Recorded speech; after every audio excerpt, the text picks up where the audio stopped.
ലോക ചരിത്രത്തിലെ യുദ്ധങ്ങൾ പരിശോധിച്ചാൽ ഒരു കാര്യം വ്യക്തമാണ്. സൈനികമായ പരാജയത്തെക്കാൾ വേഗത്തിൽ ഒരു രാജ്യത്തെ കീഴടക്കുന്നത് ആ രാജ്യത്തിന്റെ സാമ്പത്തികവും സാമൂഹികവുമായ തകർച്ചയാണ്. ഒരു മിസൈൽ പതിക്കുമ്പോൾ തകരുന്നത് ഒരു കെട്ടിടം മാത്രമല്ല, മറിച്ച് അതിനെ ആശ്രയിച്ചു കഴിയുന്ന നൂറുകണക്കിന് കുടുംബങ്ങളുടെ ജീവിതവും ആ രാജ്യത്തിന്റെ ആത്മവിശ്വാസവുമാണ്. എന്നാൽ അടുത്തിടെ പശ്ചിമേഷ്യയിൽ നടന്ന സംഭവ വികാസങ്ങൾ, പ്രത്യേകിച്ചും ഇറാനെ ലക്ഷ്യം വെച്ചുണ്ടായ വ്യോമാക്രമണങ്ങളും അതിനെ തുടർന്നുണ്ടായ ഇറാന്റെ പ്രതികരണങ്ങളും യുദ്ധതന്ത്രങ്ങളെക്കുറിച്ചുള്ള പരമ്പരാഗതമായ പല ധാരണകളെയും തിരുത്തിക്കുറിച്ചിരിക്കുന്നു. ആധുനിക യുദ്ധമുറകളിൽ ഷോക്ക് ആൻഡ് ഡോ എന്നൊരു തന്ത്രമുണ്ട്. ശത്രുരാജ്യത്തിന്റെ നിർണായകമായ അടിസ്ഥാന സൗകര്യങ്ങൾ ഒറ്റയടിക്ക് തകർത്ത് അവരെ മാനസികമായും സാമ്പത്തികമായും തളർത്തുക എന്നതാണ് ഇതിന്റെ ലക്ഷ്യം. അമേരിക്കയും ഇസ്രയേലും സംയുക്തമായി നടത്തിയ 40 ദിവസത്തെ നീക്കങ്ങളിൽ ഇറാന് നേരെ പ്രയോഗിക്കപ്പെട്ടതും ഇതേ തന്ത്രമായിരുന്നു. എന്നാൽ അവിടെ സംഭവിച്ചത് മറ്റൊന്നാണ്. ഒരു തകർന്ന രാഷ്ട്രത്തിന്റെ ചരിത്രത്തിന് പകരം മുറിവേറ്റ് ഇടത്തുനിന്നും അത്ഭുതകരമായ വേഗതയിൽ ഉയർത്തെഴുന്നേൽക്കുന്ന ഒരു വ്യവസ്ഥയാണ് ലോകം കണ്ടത്. ആക്രമണത്തിന്റെ ആദ്യ 24 മണിക്കൂറിനുള്ളിൽ 1000-ലധികം ബോംബുകൾ ഇറാന്റെ മണ്ണിൽ പതിച്ചുവെന്നാണ് കണക്കുകൾ സൂചിപ്പിക്കുന്നത്.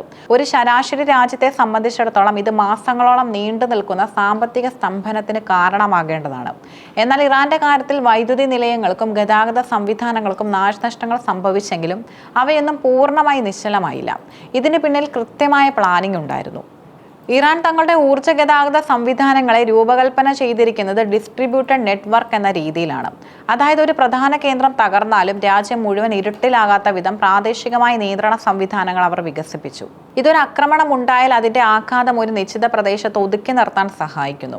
ഒരു രാജ്യത്തിന്റെ സമ്പദ് വ്യവസ്ഥയുടെ നട്ടെല്ലാണ് റെയിൽവേ. ചരക്ക് ഗതാഗതം തടസ്സപ്പെട്ടാൽ ഭക്ഷ്യക്ഷാമവും വ്യവസായശാലകളുടെ അടച്ചുപൂട്ടലും അനിവാര്യമാകും. ഇറാനിലെ വ്യവസായ കേന്ദ്രങ്ങളെയും തുറമുഖങ്ങളെയും ബന്ധിപ്പിക്കുന്ന പല റെയിൽവേ പാലങ്ങളും ആക്രമണത്തിൽ തകർന്നു. കോൺക്രീറ്റ് പാലങ്ങൾ തകർന്നാൽ അവ പുനർനിർമ്മിക്കാൻ സാധാരണഗതിയിൽ മാസങ്ങൾ എടുക്കും. എന്നാൽ ഇവിടെയാണ് ഇറാന്റെ എഞ്ചിനീയറിംഗ് ടീമുകൾ ലോകത്തെ ഞെട്ടിച്ചത്. മുൻകൂട്ടി നിർമ്മിച്ച പാലത്തിന്റെ ഭാഗങ്ങൾ തന്ത്രപ്രധാനമായ ഇടങ്ങളിൽ അവർ ശേഖരിച്ചു വെച്ചിരുന്നു. ആക്രമണം കഴിഞ്ഞ് പുകയടങ്ങുന്നതിന് മുമ്പ് തന്നെ എഞ്ചിനീയറിംഗ് വിഭാഗം രംഗത്തിറങ്ങുകയും കേവലം 40 മണിക്കൂറിനുള്ളിൽ പ്രധാന പാതകൾ ഗതാഗതയോഗ്യമാക്കുകയും ചെയ്തു. യുദ്ധം നടക്കുമ്പോൾ തന്നെ ട്രെയിനുകൾ ഓടിത്തുടങ്ങി എന്നത് ശത്രുരാജ്യങ്ങളുടെ കണക്കുകൂട്ടലുകളെ തെറ്റിച്ചു. ഇറാന്റെ ഇന്നത്തെ ഈ കരുത്ത് പെട്ടെന്നുണ്ടായ ഒന്നല്ല. 4 പതിറ്റാണ്ടായി രാജ്യം നേരിടുന്ന കടുത്ത ഉപരോധങ്ങളാണ് അവരെ ഈ സ്വയം പര്യാപ്തതയിലേക്ക് നയിച്ചത്. വിദേശ രാജ്യങ്ങളിൽ നിന്നും ഉപകരണങ്ങളോ സാങ്കേതിക വിദ്യയോ ഇറക്കുമതി ചെയ്യാൻ കഴിയാത്ത സാഹചര്യം വന്നപ്പോൾ അവർക്ക് സ്വന്തം വഴി കണ്ടെത്തേണ്ടി വന്നു. പവർ പ്ലാന്റുകളിലെ ടർബൈനുകൾ, റെയിൽവേ എഞ്ചിനുകൾ, വാർത്താവിനിമയ ഉപകരണങ്ങൾ എന്നിവയെല്ലാം ആഭ്യന്തരമായി നിർമ്മിക്കാനും അറ്റകുറ്റപ്പണി നടത്താനും ഇറാൻ ശേഷി നേടി. ഒരു വിദേശ കമ്പനിയുടെ സഹായം ഇല്ലാതെ തന്നെ തകർന്ന ഭാഗങ്ങൾ പുനർനിർമ്മിക്കാൻ അവർക്ക് കഴിയുന്നു. ഈ ആഭ്യന്തരവൽക്കരണം യുദ്ധകാലത്ത് ഒരു രാജ്യത്തിന് നൽകുന്ന സുരക്ഷ വളരെ വലുതാണ്. തകർന്നൊരു പമ്പ് സെറ്റോ ട്രാൻസ്ഫോമറോ മാറ്റിവെക്കാൻ വിദേശ രാജ്യങ്ങളിൽ നിന്നുള്ള കപ്പൽ വരുന്നത് വരെ ഇറാൻ കാത്തു നിൽക്കേണ്ടതില്ല. യുദ്ധത്തിന്റെ ഏറ്റവും വലിയ ആഘാതം ജനങ്ങളുടെ മനസ്സിലാണ്. സാധാരണ ഈ യുദ്ധം തുടങ്ങുമ്പോൾ ജനങ്ങൾ സുരക്ഷിത സ്ഥാനങ്ങളിലേക്ക് പലായനം ചെയ്യും. എന്നാൽ ഇറാന്റെ കാര്യത്തിൽ ആഭ്യന്തര വിപണികൾ സജീവമായിരുന്നു.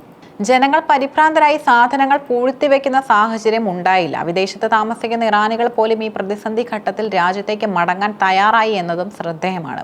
രാജ്യത്തിന്റെ ഭരണ സംവിധാനത്തിലും അടിസ്ഥാന സൗകര്യങ്ങളിലുമുള്ള ജനങ്ങളുടെ വിശ്വാസമാണ് ഇത് കാണിക്കുന്നത്. വൈദ്യുതിയും വെള്ളവും മുടങ്ങില്ലെന്നും വിപണിയിൽ സാധനങ്ങൾ ലഭ്യമാകുമെന്നുമുള്ള ഉറപ്പ് ജനങ്ങളിൽ പരിഭ്രാന്തി കുറച്ചു. ഇത് സാമ്പത്തിക സ്ഥിരത നിലനിർത്താനും സഹായിച്ചു. ലോകത്തിലെ തന്നെ ഏറ്റവും വലിയ എണ്ണവാതക ശേഖരമുള്ള രാജ്യങ്ങളിൽ ഒന്നാണ് ഇറാൻ. ശത്രുക്കളുടെ പ്രധാന ലക്ഷ്യവും ഈ മേഖല. റിഫൈനറികൾക്കും എണ്ണ സംഭരണ കേന്ദ്രങ്ങൾക്കും നേരെ ആക്രമണങ്ങൾ ഉണ്ടായി.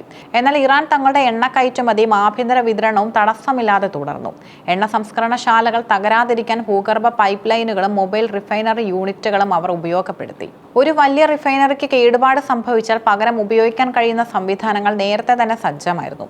ഇന്ധന വിതരണം തടസ്സപ്പെടാതിരുന്നത് സൈനിക നീക്കങ്ങൾക്കും സാധാരണക്കാരുടെ യാത്രകൾക്കും വലിയ ആശ്വാസമായി. ഗൾഫ് മേഖലയിലെ പല രാജ്യങ്ങളും ഇറാനേക്കാൾ സമ്പന്നമാണ്. എന്നാൽ അവരുടെ സമ്പദ് വ്യവസ്ഥകൾ പ്രധാനമായും വിദേശ സാങ്കേതിക വിദ്യയും തൊഴിലാളികളെയും ആശ്രയിച്ചാണ് നിലനിൽക്കുന്നത്. ഒരു വലിയ യുദ്ധമുണ്ടായാൽ വിദേശ കമ്പനികൾ രാജ്യം വിടുകയോ അറ്റകുറ്റപ്പണികൾ നിലയ്ക്കുകയോ ചെയ്യാനുള്ള സാധ്യതയും അവിടെ കൂടുതലാണ്. ഇവിടെയാണ് ഇറാൻ ഒരു മാതൃകയാകുന്നത്. പണം കൊണ്ട് മാത്രം ഒരു രാജ്യം സുരക്ഷിതമാകില്ലെന്നും ആഭ്യന്തരമായ ഉൽപാദനശേഷിയും സാങ്കേതിക വിദ്യയും ഉണ്ടെങ്കിൽ മാത്രമേ ഒരു രാഷ്ട്രത്തിന് അതിജീവിക്കാൻ കഴിയൂ എന്നും ഇറാൻ തെളിയിക്കുന്നു.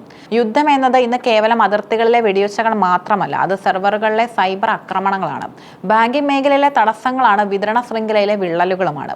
ഈ എല്ലാ മേഖലകളിലും ഇറാൻ നേരിട്ട സമ്മർദ്ദം ചെറുതല്ല. ബാങ്കിംഗ് മേഖലയിൽ ചെറിയ ആശയക്കുഴപ്പങ്ങൾ ഉണ്ടായെങ്കിലും ഡിജിറ്റൽ ഇടപാടുകൾ പൂർണ്ണമായും തകർക്കാൻ സൈബർ ആക്രമണങ്ങൾക്ക് കഴിഞ്ഞില്ല. ഇതിനർത്ഥം തങ്ങളുടെ സൈബർ പ്രതിരോധവും ഇറാൻ ശക്തമാക്കിയിരിക്കുന്നു എന്നാണ്. 1980-കളിൽ 8 വർഷം നീണ്ടുനിന്ന ഇറാൻ ഇറാഖ് യുദ്ധം ഇറാനെ പലതും പഠിപ്പിച്ചു. അന്ന് അനുഭവിച്ച കഷ്ടപ്പാടുകളിൽ നിന്നാണ് റെസിസ്റ്റൻസ് എക്കണോമി എന്ന ആശയം രൂപപ്പെട്ടത്. ഈ സാമ്പത്തിക നയം അനുസരിച്ച് രാജ്യം പലപ്പോഴും ഒരു യുദ്ധത്തിന് തയ്യാറെടുത്തിരിക്കണം. എല്ലാ പ്രധാന മേഖലകളിലും പ്ലാൻ ബി ഉണ്ടായിരിക്കണം. പശ്ചിമേഷ്യൻ രാഷ്ട്രീയത്തിൽ ഇറാന്റെ നിലപാടുകൾ എന്തുതന്നെ ആയാലും ഒരു രാഷ്ട്രം എന്ന നിലയിൽ പ്രതിസന്ധികളെ നേരിടാനുള്ള അവരുടെ ഈ ആസൂത്രണം ഏതൊരു രാജ്യത്തെയും അത്ഭുതപ്പെടുത്തുന്നതാണ്. ഇറാന്റെ ഈ അതിജീവന ശേഷി ലോകശക്തികളെയും പുനർചിന്തയ്ക്ക് പ്രേരിപ്പിക്കുന്നുണ്ട്. ബോംബാക്രമണങ്ങൾ കൊണ്ട് മാത്രം ഒരു രാജ്യത്തെ മുട്ടുകുത്തിക്കാൻ കഴിയില്ലെന്ന് ബോധ്യമാകുമ്പോൾ നയതന്ത്ര ചർച്ചകൾക്ക് പ്രാധാന്യമേറുന്നു. ഇറാന്റെ പുനർനിർമ്മാണ വേഗത ശത്രുരാജ്യങ്ങൾക്ക് നൽകുന്ന സന്ദേശവും ഇതാണ്: നിങ്ങൾക്ക് തകർക്കാം, പക്ഷെ ഞങ്ങൾക്ക് അതിനേക്കാൾ വേഗത്തിൽ പണിയാൻ കഴിയും. ഈ ഒരു ആത്മവിശ്വാസം യുദ്ധക്കളത്തിലെ ബാലൻസിനെ മാറ്റിമറിക്കുന്നു. ഇറാന്റെ അനുഭവം ലോകത്തിന് നൽകുന്ന പാഠവും വളരെ വലുതാണ്. ഒരു രാജ്യം സുരക്ഷിതമാണോ എന്ന് അളക്കേണ്ടത് ആ രാജ്യത്തിന്റെ ആയുധശേഖരം നോക്കിയല്ല, മറിച്ച് ആ രാജ്യം എത്ര വേഗത്തിൽ ഒരു തകർച്ചയിൽ നിന്നും തിരികെ വരുന്നു എന്നത് നോക്കിയാണ്. ഭാവിയിലെ ലോകക്രമത്തിൽ വിഭവങ്ങൾ കൈവശമുള്ളവരെക്കാൾ പ്രാധാന്യം ആ വിഭവങ്ങളെ ഏകോപിപ്പിക്കാനും പ്രതിസന്ധി ഘട്ടങ്ങളിൽ അവയെ സംരക്ഷിക്കാനും കഴിവുള്ളവർക്കായിരിക്കും. ഇറാൻ വെറും ഒരു യുദ്ധബാധിത രാജ്യമല്ല, മറിച്ച് പ്രതിസന്ധികളെ എഞ്ചിനീയറിംഗിലൂടെയും കൃത്യമായ സംഘടനാ രീതികളിലൂടെയും നേരിട്ട ഒരു ആധുനിക പാഠപുസ്തകമാണ്. 40 ദിവസത്തെ ആ വലിയ സംഘർഷം അവസാനിക്കുമ്പോൾ പുകമറകൾക്കിടയിൽ നിന്ന് തെളിഞ്ഞു വരുന്നത് തകർന്ന വീടുകളുടെ ചിത്രമല്ല, മറിച്ച് ട്രെയിനുകൾ ഓടിക്കൊണ്ടിരിക്കുന്ന, ഫാക്ടറികൾ പ്രവർത്തിക്കുന്ന, സാധാരണ ജീവിതം തുടരുന്ന ഒരു രാഷ്ട്രത്തിന്റെ രൂപമാണ്.